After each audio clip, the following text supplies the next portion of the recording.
만나서 반갑습니다. 제가 오늘 준비한 강연의 제목은 여기 보다시피 빅데이터와 이 활용 이렇게 되어 있습니다.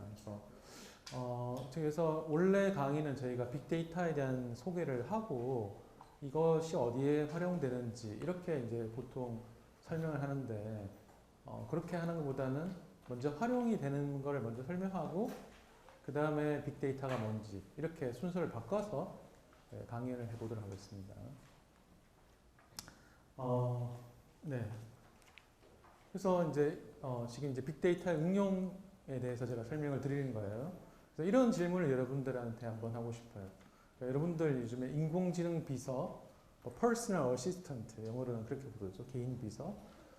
이게 이제 뭐 애플의 시리, 여러분들 시리 많이 들어보셨죠? 시리. 구글에 보면 어시스턴트라는 거 나와 있고, 마이크로소프트에서 콜타나라는 시스템들도 있고, 그래서 다양한 이제 인공지능 비서가 있습니다. 근데 여러분들 이제 생각을 해보면 그냥 그러니까 우리가 그냥 생각해 봤을 때 어느 게 가장 똑똑할까? 당연히 오래된 게 되게 똑똑하겠죠.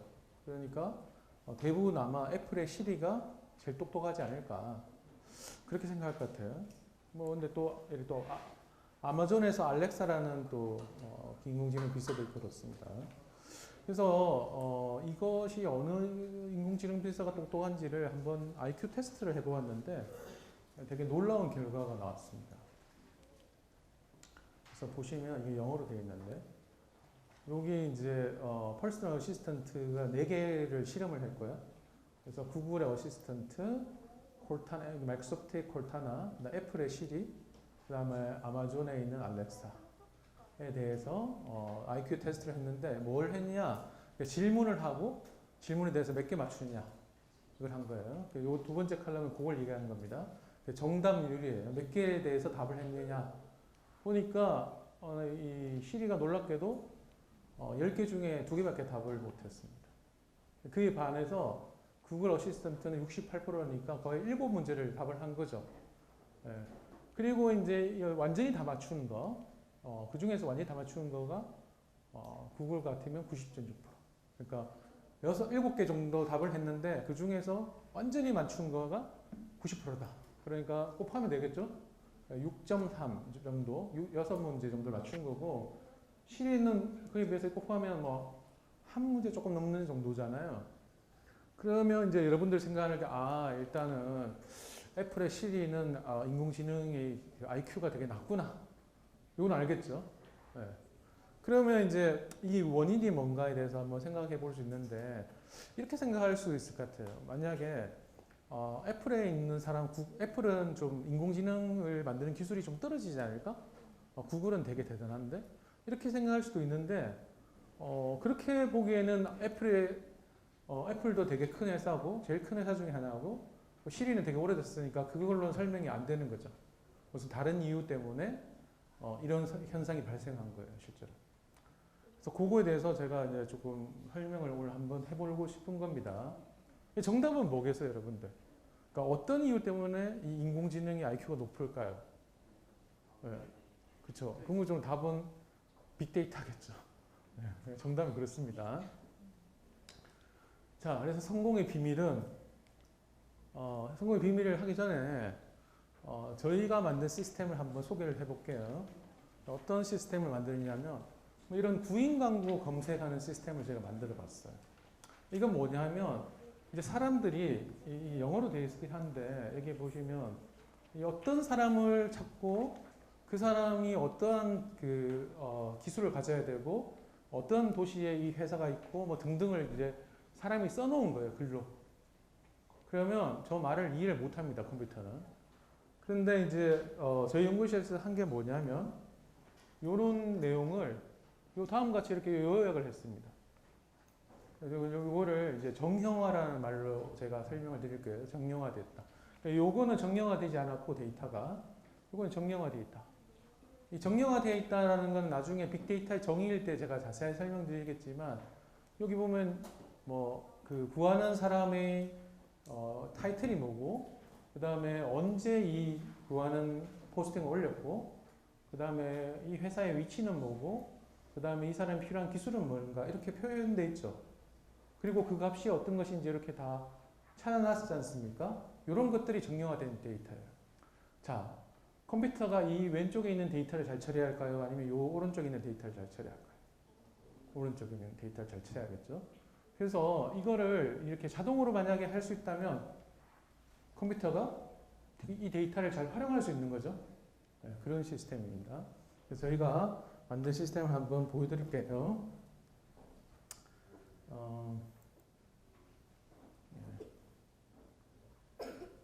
이렇게 하면 예를 들면 이제 보통 이제 검색 엔진들 키워드를 넣으면 그 해당하는 키워드를 가지는 문서를 찾아주는 거예요. 그러면 이제 구인 광고에서 만약에 내가 시카고, 그러니까 예를 들면 회사가 시카고에 있는 회사를 내가 관심 있다. 여러분들이 시카고에 산다 그러면 시카고 외에 별로 관심 없잖아요. 근데 이게 도시가 시카고인지 아닌지는 알 수가 없어요. 그렇기 때문에 그냥 시카고 치면 아까 그 글 쓰는 거 있죠? 사람이 쓰는 글 내에 시카고라는 단어가 들어가기만 들어가면 어떻게 됩니까? 찾아주는 거죠. 쳐보면 이게 잔뜩 나왔어요. 결과가 이제 쭉 나온 겁니다. 좀 많이 나왔죠? 근데 여기 보면 이거 보세요. 이 회사는 로스앤젤레스에 있어요. 그런데도 불구하고 저기 구인 광고 내에 뭔가 시카고라는 단어가 있기 때문에 저기 검색 결과로 나오는 거예요. 아시겠죠? 이렇게 하면 이제 우리가 원하지 않는 데이터가 많이 나오니까 굉장히 불편한 거죠. 그런데 저희 연구실에서 한 거를 보면 여기서 보세요. 여기 애트리뷰트에 city를 하고, 그러니까 우리는 딴 건 관심 없고 도시가 시카고인 걸 찾아라. 그러면 확 줄여서 일리노이에 있는 시카고만 나오죠. 그렇지 않습니까? 그러니까 이게 사람이 하는 게 아니고 기계가 다 하는 거예요. 아시겠죠? 이렇게 하면 데이터가 정형화돼서 인공지능이 사용하기가 되게 쉬워지는 데이터로 바뀌는 겁니다. 아시겠습니까? 네. 다시 한번 돌아가 볼게요. 그래서 뭔지 모르겠지만 저런 비정형 데이터들, 사람은 되게 이해할 수 있는데 저거를 기계가 잘 다루는 데이터로 바꾸는 게 되게 중요하겠다라는 거 아시겠죠? 네. 자, 일단 그건 저희가 한 데모를 한번 보신 거고, 네, 뭐 같은 건데. 그 다음에 한번 또 제가 온라인으로 한번 직접 보여드릴게요. 여기 여러분들 뭐 대부분은 중학생이니까 별로 관심이 없을 것 같은데 여러분들이 관심 있을 만한 거를 한번 해볼게요. 예를 들면 키워드 검색을 할 건데 구글에서 우리가 여러분들은 다 BTS 아시죠? 네. 근데 이제 어른들은 잘 모를 수도 있잖아요. 그래서 BTS라고 쳐볼게요. 이러면 이제 어떻게 되냐? 원래 전통적인 검색 엔진은 웹에 있는 문서 중에서 BTS라는 단어가 들어간 문서를 찾아주는 거죠. 맞습니까? 근데 쳐보면 오른쪽에 보면 방탄소년단이 나옵니다. 그리고 보세요. 여기 보세요. 여기 보면 데뷔 연도라는 말도 있죠. 네. 그리고 여기 가보면 여기 멤버라는 것도 있죠. 네. 그러니까 이게 뭡니까? 그리고 노래, 어떤 노래를 불렀는지 정보도 있죠. 이게 아까 제가 본 우리 아까 슬라이드 다시 가볼게요. 이거 보이죠? 타이틀, 데이트, 로케이션, 스킬처럼 방탄소년단의 뭐 이름, 방탄소년단의 멤버, 방탄소년단의 데뷔 연도 이런 것들을 구글이 가지고 있는 거죠 지금 놀랍게도. 네. 근데 혹시 학생 이름이 뭐죠? 조은우. 네, 저 조은우라고 한번 쳐보겠습니다. 희한하게 얘가 뭔가 가지고 있어요, 그지? 그래서 이와 같은 데이터를 가졌기 때문에 이게 가능한데 조은우라고 한번 쳐볼게요. 어떻게 나올까요? 오른쪽에 안 나옵니다. 안 나오죠. 그리고 이제 나오는 건 뭐냐면 조은우라는 키워드를 가진 문서들만 잔뜩 나오는 거죠. 이게 이제 전통적인 건데, 이상하게 BTS는 나오고 조은우는 안 나오니 좀 기분이 되게 나쁠 텐데, 이제 끝날 때 제가 이제 조은우가 여기 오른쪽에 나올 수 있게끔 방법을 알려드릴게요. 아시겠습니까? 자, 어쨌든 그리고 그래서 BTS 한 다음에 뭐 예를 들어 멤버스라고 치면 결과를 어떻게 보여주냐면 원래는 어떻게 보여주냐면 키워드 중에서 BTS하고 멤버스 두 개의 키워드를 가진 문서들만 쭉 보여주는 겁니다. 원래는. 근데 이놈이 어떤 일을 하느냐면 지금 보세요. 어떻게 됩니까? 이 멤버를 쫙 다 보여주죠. 맞습니까? 그러니까 한번 생각해보세요. 여러분들 그 인공지능 비서랑 무슨 이야기를 할 때 처음에는 야 오늘 날씨가 어때? 뭐 아니면 뭐 나 심심한데 나랑 놀아줘. 뭐 이런 거 대화할 거 아니에요? 조금 하다 보면 되게 질리겠죠. 며칠 하고 나오면 아무도 안 합니다. 근데 여러분들이 뭐는 알고 싶으냐면 이런 질의를 하고 싶을 수는 있잖아요. 그러면 구글의 어시스턴트한테는 야 BTS 멤버가 누구냐 물어보면 얘가 보세요. 딱 답을 해주죠. 그러니까 저 정보를 바로 답을 할 수 있는 겁니다. 아시겠죠? 그러니까 애플의 시리가 안 되는 이유와 구글에서 잘하는 이유가 명백해지는 거죠. 네. 그리고 우리가 일반적으로 모을 때는 뭐 BTS 멤버스 이렇게는 묻지 않고 뭐 영어로 이렇게 뭐 그러니까 자연 언어로 묻는 거죠. Who are 뭐 그러니까 잠깐만요. Who are BTS members 이러면 이렇게도 이해하는 겁니다. 자연 언어 엔진을 올려놨기 때문에. 그래서 사람이 이제 who are members of BTS 이렇게 인공지능 구글 어시스턴트에 물어보면 얘가 세븐 멤버가 있고 저는 잘 모르는데 정국, 김태형, 지민, 진, 슈가, RM, 제이홉이 있다라고 대답을 해주겠죠. 맞습니까? 그다음에 이제 여러분들은 이제 BTS 아니까 여기 또 어르신 분들도 있으니까 가수 중에서 조용필이라는 가수가 있죠. 네, 조용필을 한번 해볼게요. 조용필 나올까요, 안 나올까요? 네. 조용필 쳐도 잘 나오죠, 그죠? 그래서 조용필에 대한 설명 여기 보세요. 출생, 키, 앨범, 배우자, 영화, 노래. 아까 제가 말한 그 정형화된 데이터의 특성을 가지고 있죠. 오른쪽에. 궁금한 거예요, 여러분들. 도대체 얘들이 어떻게 알았을까, 저거에 대해서. 궁금하죠? 근데 우리가 아까 제가 구인 광고에서 그런 데이터를 뽑는 방법을 설명해 줬죠. 그러니까 애들도 비슷한 걸로 뽑을 수 있겠다, 이렇게 예측할 수 있겠죠. 네. 근데 아까 이름 뭐지? 조은우 학생에 대한 정보는 알 게 없는데 이따가 알려드릴게요. 아시겠죠? 자, 그 다음에 당연히 또 조용필의 나이가 궁금하다. 그럼 이렇게 치면 보세요. 69세라고 바로 대답을 해줍니다. 그렇죠? 그러니까 저거는 쉽게 말하면 구글 어시스턴트한테 조용필의 나이가 뭐니? 이렇게 나이가 몇 살, 연세가 어떻게 돼? 이렇게 물어봤을 때 69세입니다. 라고 알려주는 거죠. 애플의 시리는 못하는 겁니다. 그렇죠? 네. 그 다음에 이제 뭐 이런 거 가지고 이제 프라이버시, 사생활하고도 상관이 있어요. 그래서 조용필의 부인이 누군가, 그렇게 치면, 부인이 2명이었어요. 그래서 2명 다 나옵니다. 그죠? 그래서 이제 여러분들의 사생활도 노출이 될 수가 있습니다. 이게 사실은 좋은 거와 나쁜 게 항상 결합되는 거예요. 빅데이터를 활용하게 되면 이게 좋을 수도 있고 나쁠 수도 있습니다. 그래서 이런 데이터들을 구글에서 제가 벌써 구글에 한 10년 전에도 갔을 때 저런 거를 하는 걸 계속 해왔어요.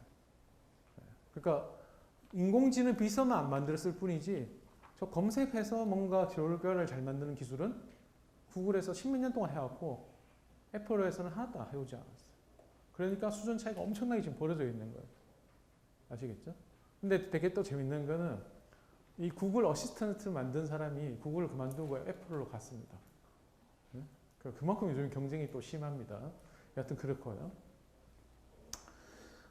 그리고 또 뭐 조금 뭐 조용필이 만든 노래 이렇게 치면 아주 아름답게, 아이고, 노래 잘못 쳤는데, 잘못 쳐도 잘해서 바꿔주네요. 그죠? 그래서 노래도 이렇게 아름답게 이렇게 딱 보여주죠. 예. 그럼 나중에는 이제 조용필이 뭐 불러던 노래를 좀 틀어줘. 이렇게 하면 바로 틀어주겠죠. 그렇지 않습니까? 그냥 저기 있는 파일 틀면 되는 거니까. 그래서 아주 그러니까 구글 어시스턴트는 굉장히 똑똑해진 거죠. 진 거죠. 아까 본 그 데이터들 때문에. 그런 겁니다. 그 다음에, 또 이런 것도 해볼까요? 그러면 구글에서는 이런 데이터를, 굉장히 다양한 데이터를 많이 갖고 있어요. 그래서 제가 또 하나 더 보여드리고 싶은 거는 이런 데이터도 있습니다.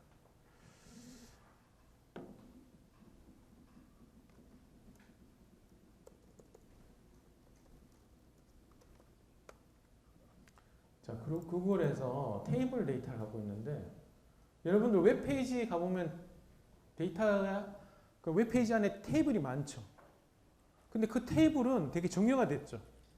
그래서 거기 있는 데이터를 다 뽑아놨습니다, 애들이. 예를 들면, 커피야 해보세요.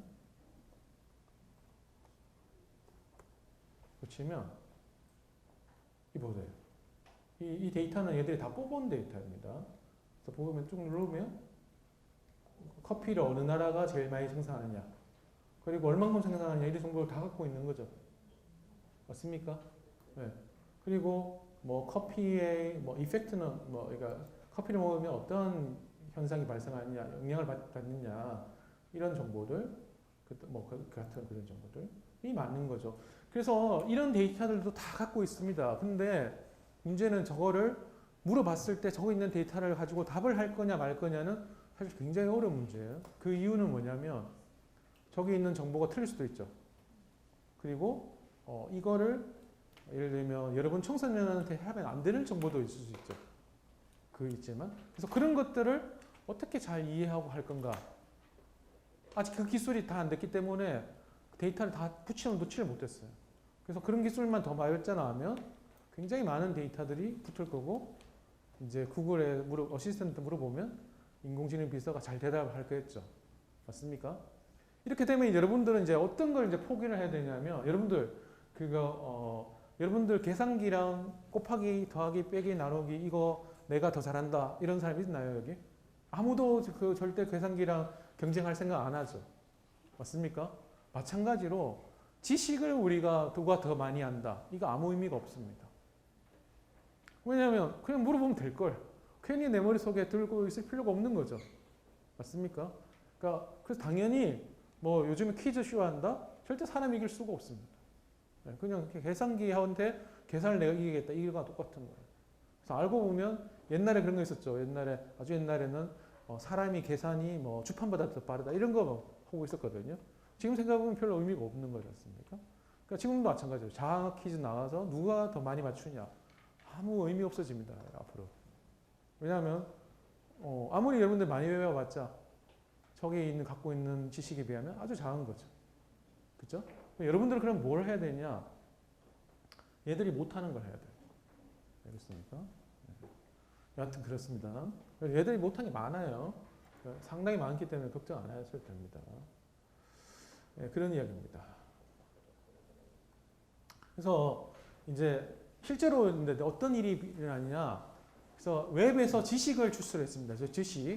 지식이라는 게 아까 말한 뭐 어떤 사람에 대한 나이, 그 사람에 대한 뭐 부인의 정보, 그 사람의 부른 노래 정보, 이런 것들이 지식인 거죠. 그리고 장학 퀴즈가 지식이잖아요. 여러분들이 이길 수 없다는. 그래서 이 지식, 여기서는 이제 지식 빅데이터 이렇게 제가 부를게요. 이런 것들을 검색에 사용하기 때문에 구글의 어시스턴트가 시리보다 훨씬 더 똑똑하다. 납득되나요? 여러분 되죠? 지식이 아무리 똑똑한데 지식이 아무것도 없어. 역사에 대해서 물어보면 아무것도 대답 못하죠. 어떤 학생이 수학을 되게 잘해요. 근데 나머지 아무것도 몰라. 근데 시험 문제는 그냥 지식인 문제를 물어봤어요. 그럼 누가 이기나요? 지식을 많이 갖고 있는 사람이 이기는 거죠. 그거랑 똑같은 이치입니다. 그래서 구글의 어시스턴트가 애플의 시리보다 굉장히 똑똑하게 대답을 잘한다. 이렇게 얘기할 수 있을 것 같아요. 자, 그래서 저런 거를 우리가 빅데이터다 이렇게 부를 겁니다. 자, 그래서 그게 이제 처음입니다. 그래서 빅데이터를 잘 활용하면 그 어시스턴트가 되게 똑똑해진다. 아, 빅데이터의 활용 분야가 굉장히 유용한 곳이 있구나. 그렇죠? 어시스턴트만큼 유용한 분야가 어디 있습니까? 제일 유용하죠. 사람을 대체할 수 있으니까. 그렇습니다. 자, 이제는 두 번째 주제입니다. 제가 아까 이 강연의 제목을 빅데이터와 그 빅데이터의 활용 이렇게 얘기했죠. 그러니까 처음에 빅데이터 활용 어디에 활용한다 그러냐면 인공지능 비서에 활용한다는 것을 설명드린 거죠. 이제는 뭐 할 거냐면 빅데이터의 정의에 대해서 여러분들한테 설명을 드릴 거예요. 아시겠죠? 왜냐하면 빅데이터가 뭐냐? 수업을 뭐 강의를 듣고 왔는데 뭔가 이 얘기를 한 것 같은데 뭔지 잘 모르겠다. 이렇게 하면 곤란하잖아요. 그래서 그걸 좀 설명을 드리고 여러분들이 이제 그 정의를 잘 아는 게 제일 중요합니다. 사실은. 그래서 한번 설명을 드려볼게요. 자, 그러는데 빅데이터 영어로 빅데이터잖아요. 큰 데이터. 근데 1975년도에 베리 라지 데이터라는 게 있습니다. 자, 베리 라지가 큰가요? 빅이 큰가요? 그죠? 그러니까 이상한 거예요. 75년대 벌써 빅데이터는 나온 지가 용어가 10년도 안 됐어요. 네, 근데 벌써 40년 전에 베리 라지 데이터라는 게 있었어요. 아니, 그럼 도대체 뭔가? 그렇게 되잖아요. 네, 그래서 빅데이터의 정의를 좀 알아볼 필요 있는데 그걸 이제 제가 설명을 드릴 거예요.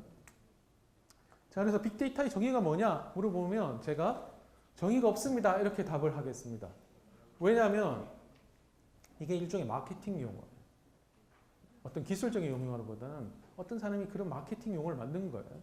그래서 어떻게 설명하냐면 정의를 정확하게 못 내리지만 3V를 가진 데이터를 빅데이터다 이렇게 대충 부릅니다. 네, 아쉽죠? 정의가 포멀하게 있을 텐데 대충 어쨌든 여러분들이 누군가 물어보면 3V를 가진 데이터다. 이렇게 대답하면 됩니다. 그럼 3V에 대해서 하나씩 알아보면 되겠죠, 지금? 그래서 하나씩 알아보겠습니다. 첫 번째 V는 뭐냐면 크기입니다, 크기. 그러니까 볼륨. 영어로는 볼륨인데 요게 베리 라지 데이터랑 대응되는 겁니다. 자, 근데 보세요. 크기라는 거는 시대에 따라서 달라지는 겁니다. 그렇죠. 1975년대 베리 라지 데이터는 크기가 얼마쯤 됐을까요? 뭐 몇 킬로바이트였을 거예요. 아니면 몇 메가바이트였을 거예요. 지금은 어떻습니까? 여러분들 지금 램도 기가 다니죠. 네. 근데 제가 이제 학교를 다닐 때는 램이 제가 잘 기억도 안 나는데 몇 K 단위였어요. 몇 K. 네? 그리고 하드디스크에 1메가바이트. 그랬어요. 지금은 메모리가 지금 여러분들 1기가 요즘에 뭡니까? 배그 하려면 메모리 8기가 이렇게 해야 되죠. 네. 그러니까 엄청나게 바뀐 거죠. 자, 그러면 이렇게 생각할 수 있을 거예요. 아, 크기가 큰 데이터. 이렇게 하면 좀 너무 멋이 없어요. 왜냐하면 크기가 크다는 거는 시대에 따라 바뀌니까. 근데 보면 이 X축이 있고 Y축이 있잖아요. X축은 연도입니다, 연도. 그다음 Y축은 크기예요. 자, 보시면 처음에 메가바이트가 있고요. 그 다음에 이제 기가, 저기 하나씩 더 올라가려면 곱하기 1000을 하면 됩니다. 그래서 메가를 1000메가 하면 그게 뭡니까? 1기가죠. 1기가를 1000배 하면 테라바이트가 되고, 테라를 또 1000배 하면 페타바이트가 되고, 그 다음에 엑사바이트, 제타바이트 이렇게 되는 건데, 지금은 보면 뭐예요? 제타바이트. 그러니까 인터넷에 있는 모든 데이터를 다 수집해서 놓으면 제타바이트가 되고, 자, 이거 보세요. 이 수학에서 되게 중요한데, 여러분들. 이렇게 커브가 이렇게 끄여 있죠. 이렇게 직선이 아니죠. 이런 걸 보고 우리가 선형적이지 않다 이렇게 하는 거예요. 혹은 영어로는 exponential하다, 지수적이다 이렇게 표현하는 거예요. 이 말은 무슨 말이냐면 1년에 데이터가 2배 이상씩 증가한다는 거예요. 아시겠습니까?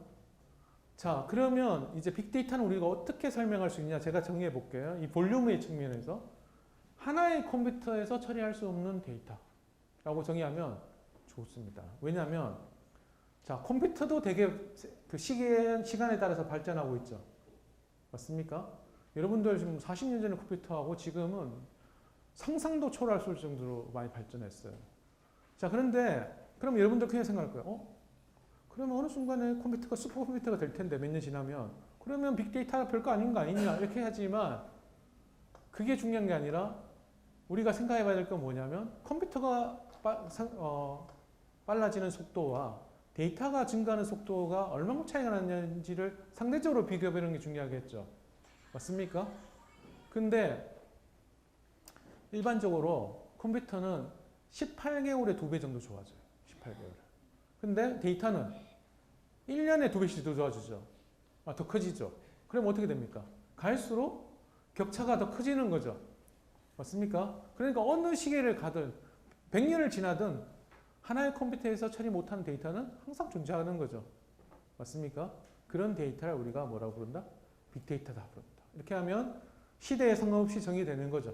맞습니까?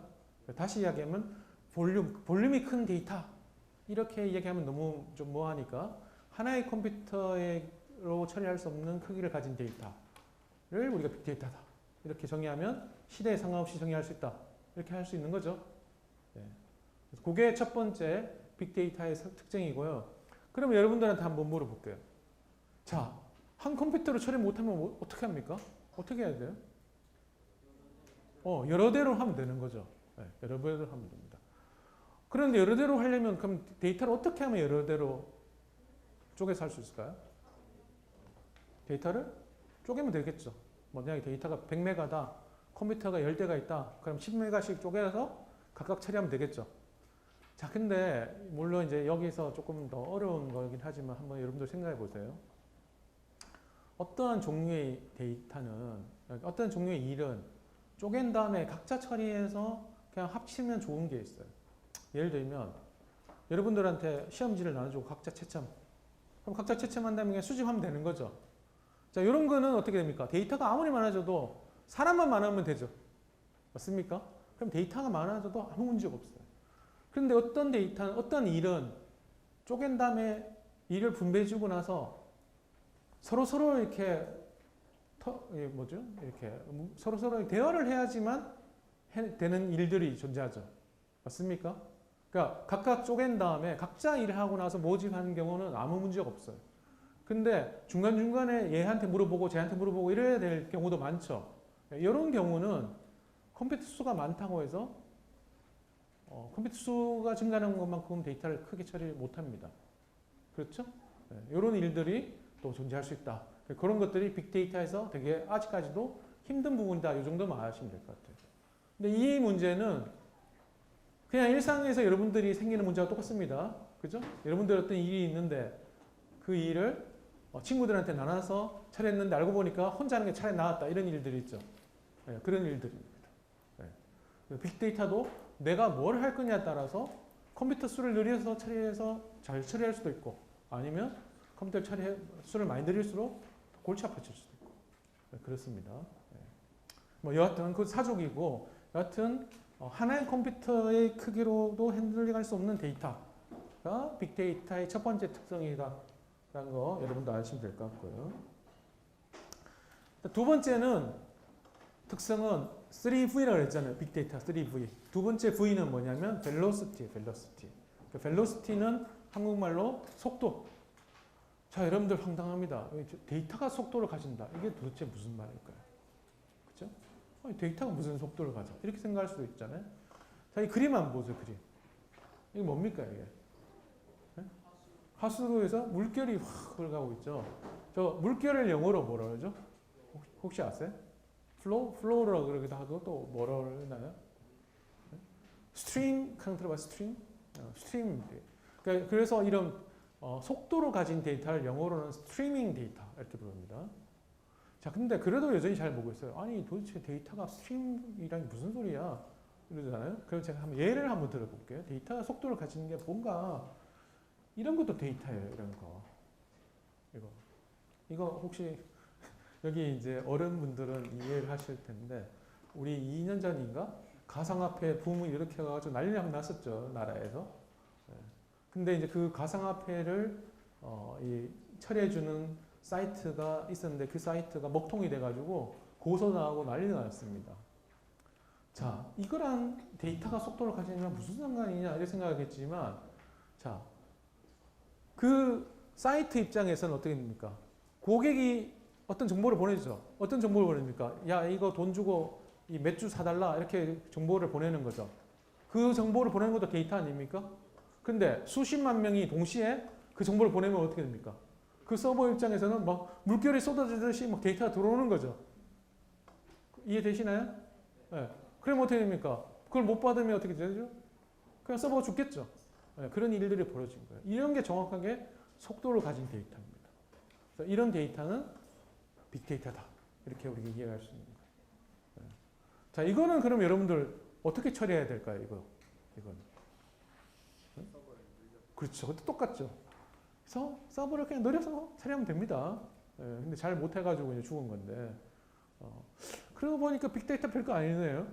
그냥 첫 번째도 한 대 컴퓨터 가지고 안 되면 많이 쓰면 되고, 그 다음에 속도도 너무 빠르면 그게 맞춰서 더 많이 늘리면 되고 그런 거죠. 네, 어떻든 그렇습니다. 그리고 이게 이제 보면 중간에 스트리밍 데이터 하는 말 보이죠? 네. 이게 또 이제 스트리밍 데이터의 또 예가 어떤 게 있냐면 요즘에 여러분들 IoT 하는 거 들어봤어요? IoT? 뭐 인터넷 오브 띵스 이런 거 들어봤죠? 그래서 모든 사물이 연결되어 있다는 거죠. 모든 사물이. 지금은 연결이 뭡니까? 와이파이가 연결되어 있는 것들끼리만 연결되어 있잖아요. 그게 아니라 모든 사물이 연결되어 있는 그 시대가 IoT잖아요. 그게 일종의 이제 뭐 모든 사물이라는 건 일종의 센서라고 보면 돼요. 센서. 모든 센서들이 다 연결되어 있어요. 자, 이러면 어떻게 됩니까? 센서가 생성하는 데이터들이 있죠. 그 데이터들이 엄청난 많은 센서로부터 생성이 되겠죠. 이런 데이터가 우리가 속도를 가진 데이터다. 이렇게 볼 수 있겠죠. 이런 데이터가 앞으로 도래할 거고, 아직까지 도래 안 했어요. 지금 IoT가 별로 활성화가 안 됐어요. 앞으로 엄청나게 많이 올 거거든요. 그래서 그만큼 많은 데이터가 쏟아질 때 나는 어떤 걸 해야 되냐, 이거에 대해서 지금 많은 이제 준비를 하고 있습니다. 쉬운 건 아니고요. 그리고 이제 아까 말한 그 속도를 가진 데이터는 그냥 일반 데이터와 다르게 어떤 시간 내에 뭔가를 해야 될 수가 있죠.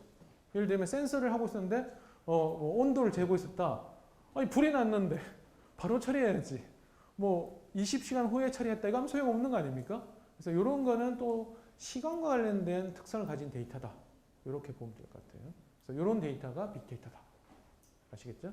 네, 그래서 두 번째 특성까지 제가 설명을 드린 겁니다. 혹시 질문 있으신가요? 잘 이해가 되고 계신가요? 네, 그래서 빅데이터의 정의, 특성 중에서 두 번째까지 제가 설명을 드릴 거예요. 자, 세 번째는 variety입니다. variety. 영어로는 variety인데 우리나라 말로는 다양하다. 다양하다 뜻입니다. 뭐 종류가 많다 이런 이야기예요. 이게 무슨 소리냐? 자, 요거를 설명하려면 이제 요거를 아까 제가 보여드려야 돼요. 요거 75년도에 우리가 베릴 라지 데이터라고 이미 불렀잖아요. 그럼 이때는 뭡니까? 데이터가 다양하지 않았겠죠. 그래야지 다양한 게랑 이게 비교가 될 거 아니에요. 그래서 이제 이때만 하더라도 데이터는 어떤 데이터냐면 정형화되어 있는 데이터만 데이터예요. 나머지 데이터는 데이터라 부르지 않았어요. 근데 지금은 컴퓨터에 저장되는 모든 데이터는 데이터라 부르는 거예요. 아시겠습니까? 그러니까 종류가 엄청나게 다양하게 있겠죠. 종류가 엄청나게 무한대만큼 많겠죠. 그런데 이제 그러다 보니까 데이터가 많아졌는데 요거를 우리가 세 가지 종류의 데이터로 요약할 수 있습니다. 아무리 데이터가 많아도 종류가. 여러분들 어떤 데이터를 얘기해도 제가 이 세 가지 중 하나로 넣을 수가 있어요. 첫 번째는 정형화된 데이터입니다. 아까 우리 봤죠? 정형화된 데이터. 가장 정형화된 데이터, 여러분들 맨날 쓰는 데이터가 엑셀 같은 거예요. 엑셀. 그죠? 그 광경 데이터 이건 무슨 말인지 잘 모르니까 넘어가고요. CSV 파일은 혹시 아시는 분도 있겠지만 모르면 몰라도 됩니다. 일단 반정령 데이터. 비정령 데이터는 우리가 압니다. 그죠? 여러분들 만든 워드 문서, 아래 한글 문서 이런 거, 아까 뭐 웹 문서 이런 거 전부 다 비정령 데이터죠. 그 중간에 있는 게 반정령 데이터입니다. 좀 자세히 하나씩 볼긴 할 텐데요. 그래서 여러분들 아무거나 한번 이야기해 보세요. 어떤 데이터가 어디냐? 이 셋 중에 하나예요. 그러니까 컴퓨터에 저장되는 어떤 데이터도 이 셋 중에 하나가 됩니다. 예를 들면 뭐 이미지 데이터, 비디오, 유튜브 비디오, 이건 어디입니까? 비정령 데이터인 거죠. 맞습니까? 그런데 이제는 앞으로 어떻게 되냐면 유튜브 데이터 너무 많은데 도대체 어느 부분에서 내가 정말 원하는 그 비디오 클립을 딱 찾고 싶잖아요. 딱 어떤 부분. 이제 그런 걸 앞으로 찾아주게 됩니다.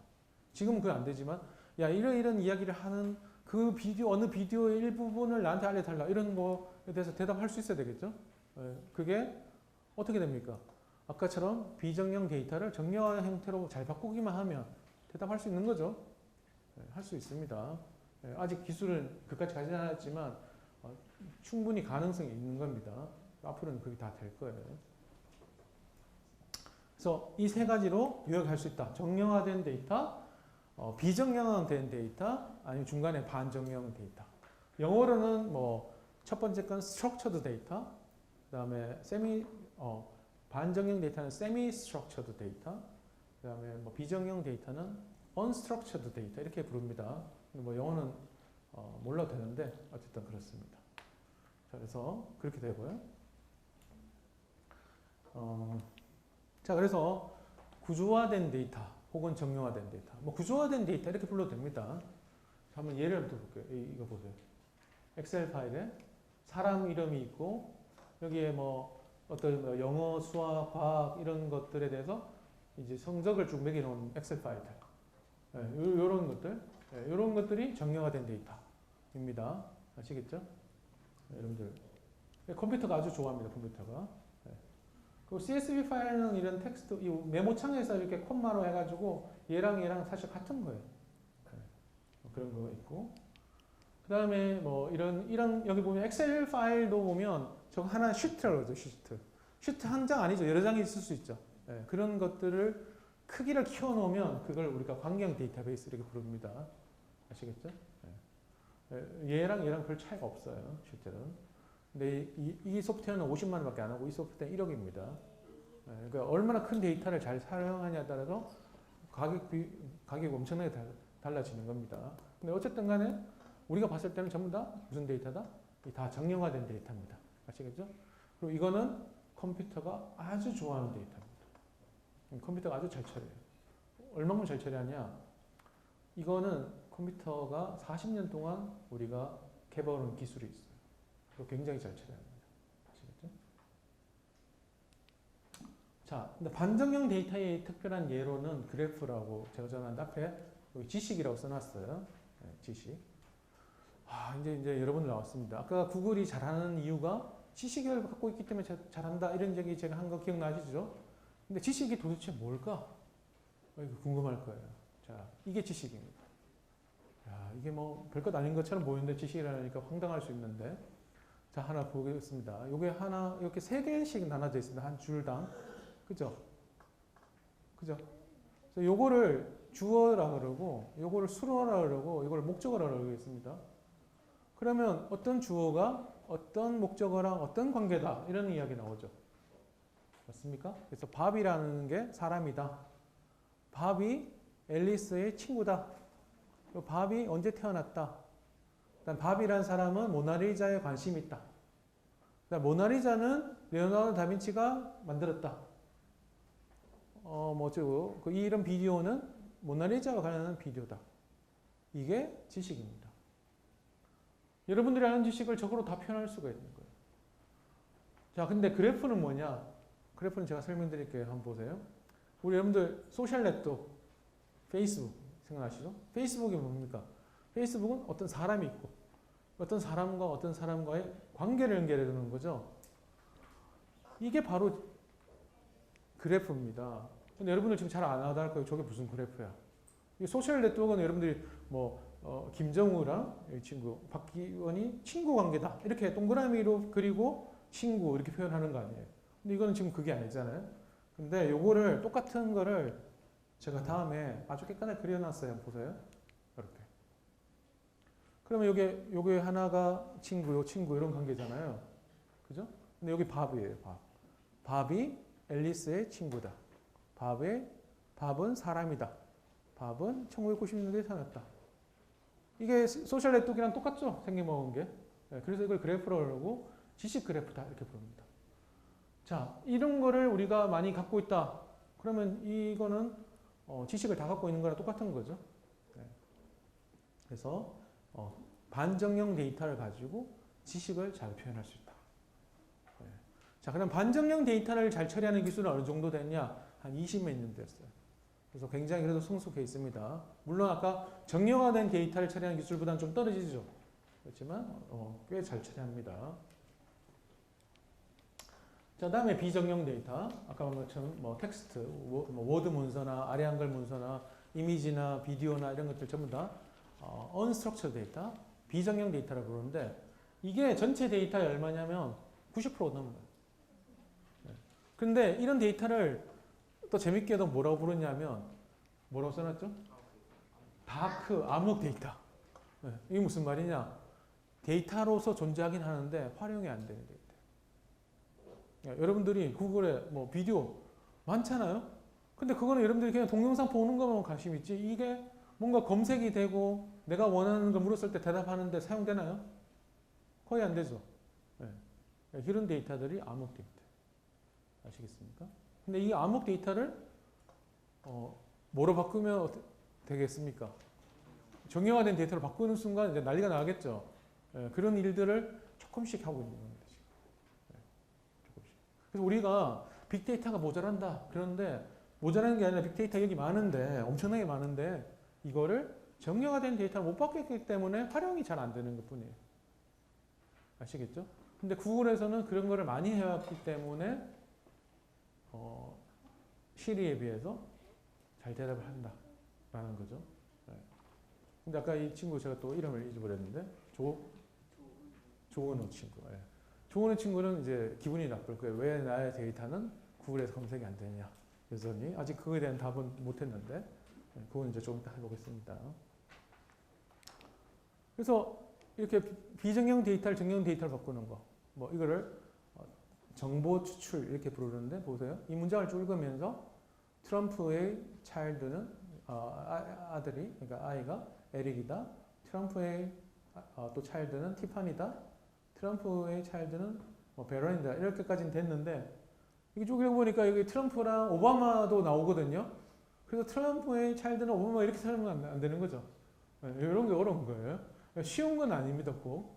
이런 일들을 해서 뭐를 만들 수 있다? 지식을 만들 수가 있는 겁니다. 저런 문장을 분석해서. 아직까지 멀었어요. 지금 하고 있는 거예요. 하고 있는 중. 재밌죠? 이런 것들을 다 지식으로 만들어 놓으면 엄청나겠죠? 자, 그 다음에, 그러면 이제 아까 조은우 친구가 이제 하는 거랑 이제 점점 다가오고 있는데, 자, 구글에서는 그러면 지식 그래프를 어떻게 만들었을까에 대해서 궁금하죠? 여러분들. 네. 지금까지 이제 빅데이터가 무엇인지에 대한 설명은 다 한 겁니다. 맞습니까? 그냥 빅데이터를 설명을 다 했는데, 그럼 여러분들한테 그럴 거예요. 궁금한 건 뭐냐면, 아니, 그 말은 알겠는데, 지식 그래프는 도대체 어떻게 만들었을까? 아까 이렇게 만들면 잘 안 될 것처럼 보이잖아요. 아직까지는. 그러니까 이런 기술들은 지금도 존재하지만 정확하지가 않아요. 근데 여러분들 그 구글 검색 엔진에서 정확하지 않는 데이터를 검색의 결과로 보여주시면 어떻게 되죠? 사람들이 다 떠나가겠죠. 아무도 안 씁니다. 아주 정확해야지만 쓸 수 있거든요. 그래서 궁금한 거예요. 도대체 얘들이 어떻게 만들었을 건가? 이제 그 이야기를 여러분들한테 제가 해드리는 거예요. 보너스로. 그러니까 빅데이터에 대한 설명과 빅데이터 활용 부분에 대해서는 다 한 겁니다. 좋은 학생에 대한 이제 그 대답을 제가 알려드리려고 준비한 거예요. 그래서 그 프리베이스라는 게 뭐냐면 이런 지식 그래프의 원조입니다. 원조. 프리베이스. 이거 여러분 인터넷에 쳐보면 프리베이스라는 거 우리 그 지식 데이터를 얻을 수가 있습니다. 그래서 어떤 정보들을 갖고 있느냐? 여기 보세요. 영화 배우도 있고, 어떤 카메라나 이런 프로덕트와 관련된 정보들도 있고, 또 영화와 관련된 정보들도 있고, 사람과 관련된 정보들도 있고, 한뜩이 있어요. 그렇죠? 아직 덜 끝났습니다. 아직 설명이 덜 됐으니까. 자, 이 회사를, 그러니까 이걸 만드는 회사는 구글이 아니에요. 구글에서 이걸 사용했는데 이거는 사실 딴 회사가 만들어 놓는 거를 구글에서 샀습니다. 돈 주고. 제가 되게 궁금하죠? 도대체 그 회사는 구글도 아닌데 저 데이터를 어떻게 만들었을까? 어떻게 만들었을까? 이거 벌써 꽤 오래전에 만든 거예요. 이 데이터를. 도대체 어떻게 만들었을까? 왜냐면 지금도 이런 문제가 있는데 10몇 년 전에 이 프리베이스라는 걸 어떻게 만들었을까? 라는 이야기죠. 자, 이거는 여러분들 이런 거와 똑같은 거예요. 수학으로 보면 수학에서 여러분들 귀납법 알아요? 귀납법에서 베이시스랑 비슷한 거예요. 왜냐하면 자, 우리 사람도 마찬가지죠. 사람도 그렇고 아니면 뭐 동물도 마찬가지고. 동물은 어쨌든 뭐 결혼해서 애가 낳는 건데 최초의 사람은 도대체 누가 만들었을까? 이런 질문이 있는 거죠. 맞습니까? 네, 똑같은 거예요. 그럼 프리베이스는 도대체 누가 만들었을까? 어떻게 만들었을 건가? 이런 이제 궁금한 점이 있겠죠. 좋은 학생. 어떻게 만들었을까요? 맞습니다. 이게 전부 다 노가다를 해가지고 만든 거예요. 너무 황당하지만. 근데 이게 무시 못하는 게 일단은 만들어 놓잖아요. 그러면 그 정보를 갖고 있기 때문에 그 정보를 가지고 이 문장을 보면 다시 읽으면 뭔가 정확하게 내가 알고 있는 거로부터 지식을 붙이는 건 좀 쉬운 일이에요. 여러분들도 마찬가지예요. 여러분들도 어떤 지식을 넓힐 때 아무것도 없는 상태에서 밝혀봤자 잘 몰라요. 내가 명확하게 뭐가 정확한 거 안 다음에 하나씩 추가하는 건 좀 그나마 쉽죠. 네, 그런 겁니다. 그래서 좋은 학생 잘 알죠. 그래서 사람이 손을 만드는데 학교도 본인이 만든 게 없는 거예요. 네? 근데 여전히 아직 답이 안 됐죠. 그래서 나는 어떻게 해야지 구글을 오른쪽에 했더냐에 대한 답을 제가 아직 못 드린 거죠. 네. 아직 못 들은 겁니다. 네, 그렇습니다. 아주 좋은 이야기입니다. 자, 그러면 이제 궁금한 거예요. 이걸 어떻게 해서 사람이 만드는데 여러분들도 보고 만들어라 그러면 어떻게 하면 좋을까에 대해서 제가 설명을 드리고 싶은 거예요. 어떻게 하면 되느냐? 아르바이트생을 고용하면 되겠죠. 맞습니까? 아르바이트생을 고용해서 얘들한테 일을 시켜서 그 애들 보고 데이터를 만들어 오라 그래가지고 모으면 되겠죠. 이런 거를 우리가 조금 더 좀 고급스러운 용어로 제가 설명을 드려볼게요. 아르바이트생을 고용해서 한다. 이러면 갑자기 좀 뭔가 수준이 확 떨어지는 용어죠, 지금. 그래서 이거를 아주 유식한 말로는 뭐냐면 크라우드 소싱이라고 해요. 들어봤어요? 크라우드 소싱. 그러니까 우리가 아웃소싱 이런 거 들어봤죠? 회사에서 아웃소싱을 준다. 회사 내에서 하지 않고 외주를 주는 걸 아웃소싱이라고 그래요. 근데 크라우드라는 거는 군중, 대중이잖아요. 그래서 대중을 소스로 쓰겠다. 그런 이야기예요. 그러면 여러분들 크라우드 소싱 같은 거를 어떻게 하면 되느냐? 내가 알려드릴게요. 너무 놀랍게도 이 아마존이라는 회사는 별의별 걸 다 합니다. 그래서 아마존에 미케니컬 터크라는 게 있어요. 나오죠? 여기 쳐보면 미케니컬 터크 이렇게 있죠? 여기 보세요. 뭐라고 되어 있나? 크라우드 소싱 마켓플레이스라고 되어 있죠. 그래서 저기 가보면 사람들이 아마존에서 여러분들이 하고 싶은 데이터 만들고 싶은 내용들을 기술한 다음에 그거 하나 해줄 때마다 돈을 얼마씩 준다 이렇게 다 기술하는 거예요. 그러면 전 세계에 있는 모든 사람들이 달라붙어가지고 그걸 하고 있는 거예요.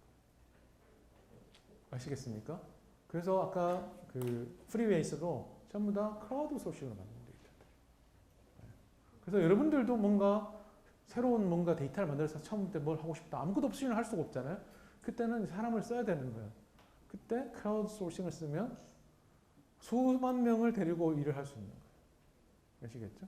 근데 여전히 이제 좋은 학생은 아까 자기가 오른쪽에 어떻게 나타낸다. 그에 대한 답은 아직 못 들은 거예요. 여전히 계속 못 듣고 있습니다. 자, 근데 여러분들 말이에요. 다시 아까 그 검색으로 돌아가서 여기서 제가 그 아까 BTS 이렇게 쳤잖아요. 이 자료는 도대체 얘들 어떻게 갖고 왔을까요? 손으로 만들었을까요? 네? 그러니까 아까 그 아까 그 프리베이스가 있을 때는 BTS가 없었을 거 아니에요, 지금. 10년 전에 이미 만들었는데. 이게 도대체 어디서 갖고 왔죠? 그런 생각이 들죠.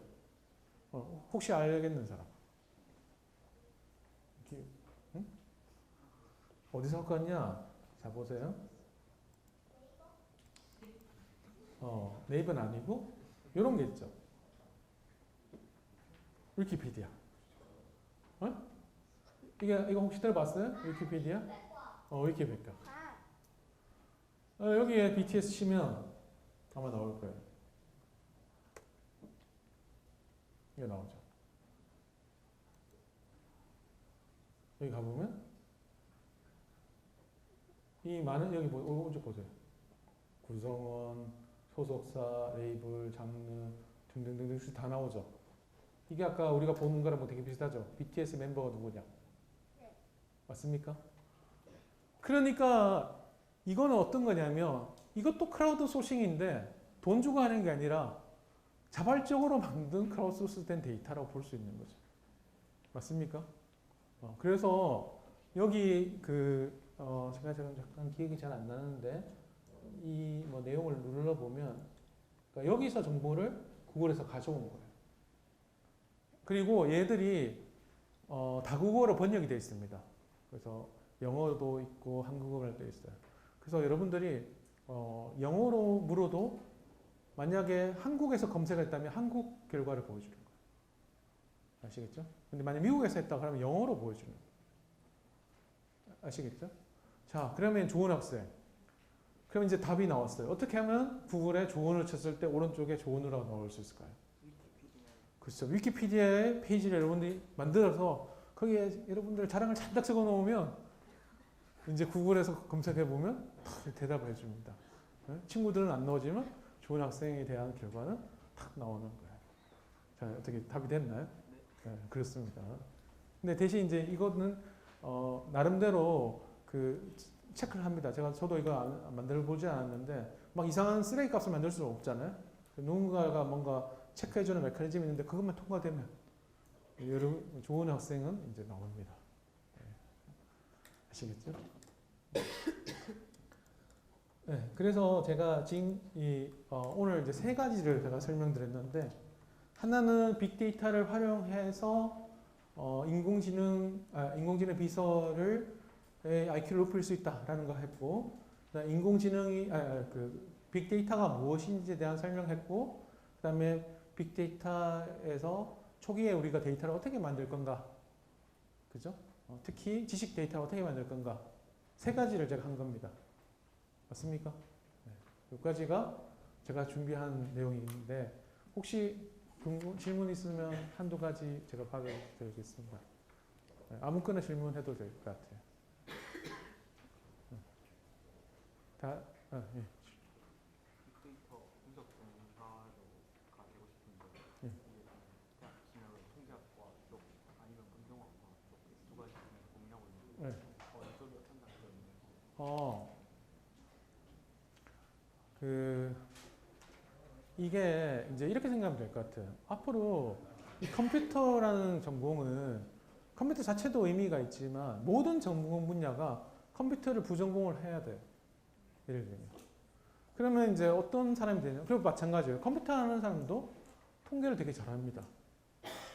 그러면 이제 이런 거죠. 통계를 내가 아주 제일 메이저로 해서 컴퓨터를 부전공을 할 거냐? 아니면 컴퓨터를 메이저로 해서 하되 통계를 부전공을 할 거냐? 이런 차이지 두 사람이 완전히 다르진 않아요. 그죠? 그리고 이제 컴퓨터를 하는 사람은 좀 더 큰 데이터를 처리하는 컴퓨터 프로그램을 작성하는 이런 데 더 관심이 많을 거고, 통계하는 사람들은 그보다는 좀 더 통계를 이용해서 뭔가 분석을 한다든지 이런 데 더 관심이 많겠죠. 하지만 큰 차이는 없어요. 그런데 이제 자기의 취미가 어디에 있느냐, 나는 좀 더 프로그램을 만들고 소프트웨어를 만들고 이런 데 더 관심이 많다 그러면 컴퓨터공학과를 가서 하면서 통계를 공부하면 되는 거고, 그거보다 나는 컴퓨터 프로그램에 별로 관심 없고 수학 중에서 통계나 이런 정보를 통해서 뭔가 정보를 추출하는 데 관심이 많다 이러면 통계학을 가면 좋겠죠. 근데 두 학과를 가더라도 그냥 자기 것만 해서는 이제 안 되는, 여러분들 김정우 학생이 대학교 갈 때는 그런 시대는 없다 이렇게 생각하면 될 것 같아요. 그리고 여러분들 이제 고등학교 지금 몇 학? 중학생인가요? 고등학생. 그 통계 이런 거 좀 배우잖아요. 앞으로는 이제 그런 게 굉장히 많이 사용되고 그럴 겁니다, 실제로. 네, 이렇게 답이 됐어요. 네. 그래서 그렇게 생각하면 될 것 같아요. 여러분들이 대학을 갔을 때는 하나만 해서 할 수가 없다. 네, 그렇게 생각하시면 돼요. 네, 또 혹시 또 질문 있으신가요? 네. 현재까지는 이 정형화된 데이터가 네.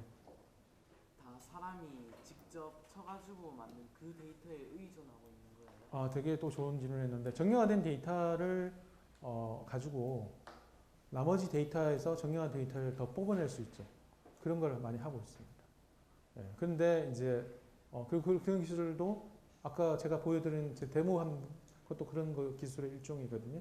근데 이제 그것의 퀄리티가 정말로 검색 엔진에 사용할 정도냐에 대해서는 퀘스천 마크가 있어요. 사용할 수도 있고 안 할 수도 있고. 예를 들면 제가 왜 그런 얘기 하냐. 어떤 문서가 있는데 어떤 문서는 이해가 되게 쉬운 문서가 있을 수 있죠. 예를 들면 위키피디아 페이지는 되게 이해하기 쉬워요. 그런 것들은 기존에 있는 사람이 만든 데이터로부터 더 추가로 뽑아낼 수가 있어요. 쉽게. 근데 굉장히 막 예를 들면 좋은 학생이 슬랭으로 막 그냥 글을 썼다. 그런 페이지는 잘 추출을 못합니다.